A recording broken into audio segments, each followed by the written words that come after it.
Joining me now is Dr. David Berger, General Manager of Sustainable Dairy here at DairyNZ.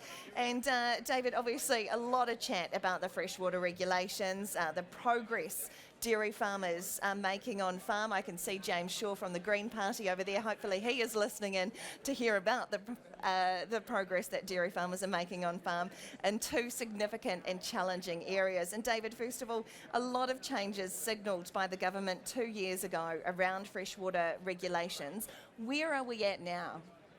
Yeah, thanks, Rowena. So certainly a lot of change over the last 2 to 3 years. And we're right now at the implementation phase of these policies. So right now the baton is moving from central government to the local councils, and they are running with the ball, so to speak, in terms of getting these rules implemented.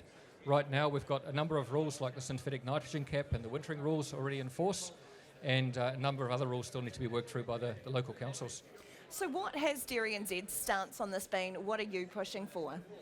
Yeah, look, from our perspective, we want to make sure the rules are practical on farm, and they will actually solve the water quality challenges that we have. And we know the job's not done. We know we've got some challenges around the country, but these rules need to be fair, pragmatic, and easily able to be implemented on farm. So that's what we're pushing for. And we've had a number of changes over the last 2 years to some of the rules to make sure that they work better, and that's a great result. So what progress are farmers making at the moment?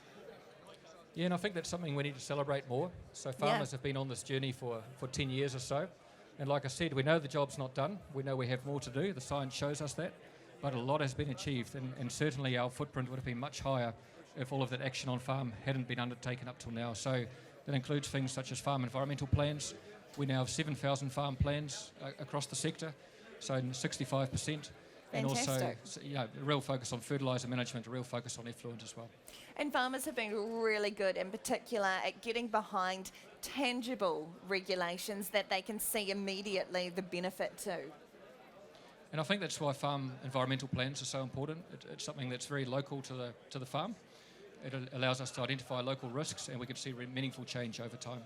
And also with the fencing and the riparian planting, no one can say farmers have been slow at getting behind these. No, absolutely right. And like I said, our footprint would have been much higher if all of that action hadn't been undertaken. We've done the science around that. But at the same time, we know the job's not done, and that work continues. Yeah, absolutely. Look, what can farmers do to get ahead of the regulations? Yeah, I think the next few years will be a very interesting space, and it's really important that farmers start thinking about what's going on in their local communities. So the regional councils are having to set up catchment limits across each catchment by 2025. So that conversation is really starting now. So get involved, understand what's going on, and make sure you meet those national regulations which have just come into force around wintering and synthetic nitrogen cap as well. One thing that the dairy industry is really lucky to have, and that's a range of milk processors that are really getting in behind their farmers as well. Yeah, and I think that's really important. We're taking a whole of dairy sector approach to this. It's a real team effort. The dairy companies are supporting with the farm plan rollout. Many of the rural professionals are also involved, so that's been really important. So what's happening with winter grazing as well? This has been a contentious issue for a while, in particular down in the South Island. Yeah, and look, and I think it'll remain contentious for a little while moving forward. So there are technically 3 pathways to meet the winter grazing regulations. Either you meet the permitted activity status, or you have a certified farm plan, or you have a resource consent. And currently that second pathway around the farm plan option is not technically available. And that's a real challenge, meaning many farmers now need to apply for a consent. Each regional council is approaching it slightly differently. So again, really important that farmers talk to councils around what they need to do in their local environment to meet those wintering regulations which are live right now. Talk to me about the request to defer this for 12 months to allow everything to align and make it more easy to implement on farm. Yeah, look, that was our advice to government, to defer for 12 months, because we feel it's really important to have that second pathway around the farm plan. We believe it will lead to the most meaningful improvements in water quality outcomes, and right now that pathway is not available. So that was something we pushed for. Hasn't been accepted, so we're hoping that pathway will be achievable soon in the next 6 months or so. Yeah, it's really interesting when you have the scientists and you have the research behind the advice. It's not just going in to make hot air.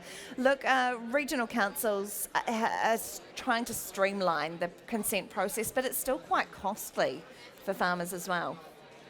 It really comes down to the region. So certainly in some regions it's up to $2,000 for that consent, and that consent will be valid for anywhere between 2 to 5 years. But each council is taking a regionally specific approach, which makes it quite challenging for many landowners who might have farms in multiple regions. Yeah, you've got to be across so much legislation. Let's finish on a positive. The last year, the councils have seen a huge improvement in winter grazing practices.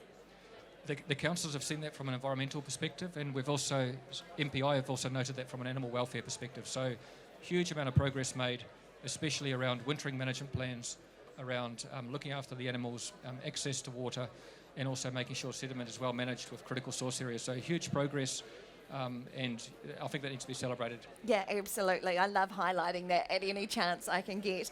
Look, thanks so much, David, for a really interesting chat. Obviously, lots for farmers to think about, and as you say, especially for farmers who have properties in multiple regions, it makes it really challenging. We look forward to hearing more developments as they come to hand, so I'm sure this won't be the last time we speak on this topic. Dr. David Berger, General Manager of Sustainable Dairy, thanks so much for your time today on this Field Days little special chat. Thanks.